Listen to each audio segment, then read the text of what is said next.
is it difficult to learn new skills? And what do you do when you start learning new skills, but you can't figure something out? Have you ever felt frustrated when you start learning new skills and there's something that you cannot understand? If you have, let me see your hands up. No. Learning, or learn how to learn, is a skill that we don't often hear about. And it's extremely important.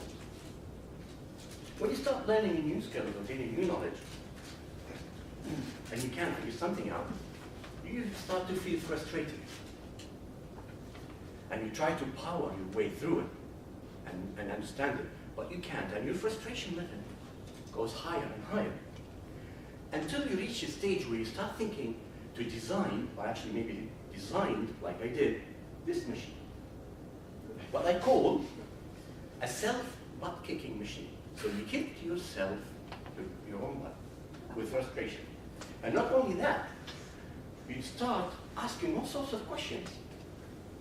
Why is it me? Why is it so difficult to understand that? Am I that stupid? And actually, I asked that question to my wife. I goes, honey, am I that stupid? She turns to me with a big smile on her face. Do you really want to open that door, honey? But that led me to try to find answers to this issue. And I stumbled upon a 4-week online course that offers concepts about learn how to learn. And today I'd like to share one concept with you. Our brains work in their own mysterious and complex way. But if we can understand just a little bit how they work, we can learn easily, with less frustration.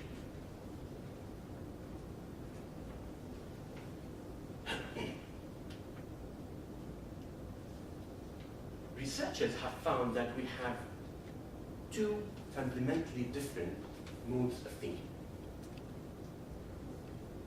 Focus mode and diffuse mode.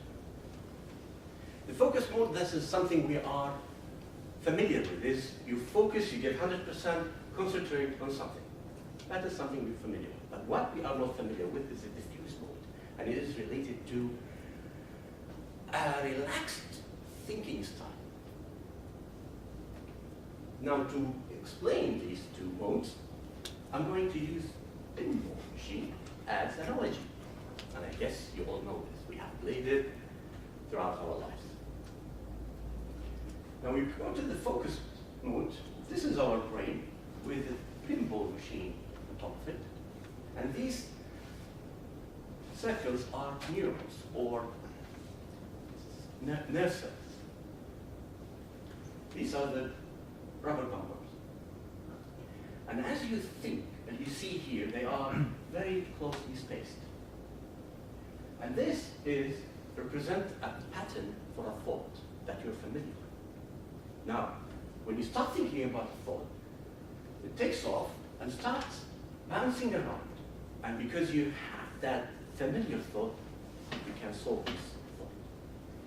But what if this thought needs a new concept, needs a new idea? You have a pattern formed in the bottom of the pinball machine. But how to access that pattern? We don't know anything about it. And not to mention all these closely spaced rubber bumpers here, which makes it difficult to access any of these neurons and connect them. And in this case, you need the diffuse mode, which is a relaxed mode. That's a mode where you think with coffee. Here you can see, notice, these are widely spaced.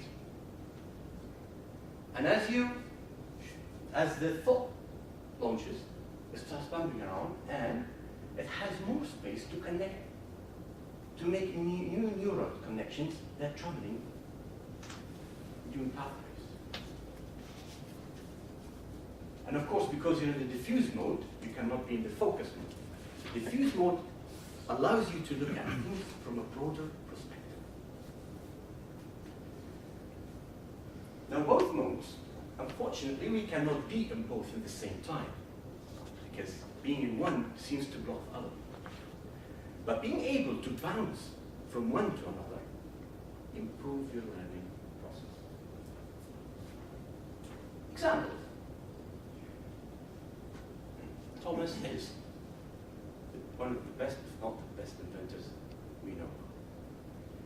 He goes into diffuse mode by sitting and relaxing in his chair, holding in his hand ball bearings, relax away, and let his mind run free. And as he relaxes more and more, he fell asleep and these balls dropped and clutter on the ground, and they make noise. And that noise will wake him up with his mind in the diffuse mode. And then he runs and goes into the focus mode and builds up from that. Another guy is Archimedes' Eureka, while he was taking a bath. Now, to summarize this, we've learned that we have two different modes. And to be effective in your learning, you need to bounce from one mode to another. Now, learning, especially if something new and a little bit more difficult, takes time. But if that all does not work for you, then come to me and I'll share my machine. This is Toastmasters.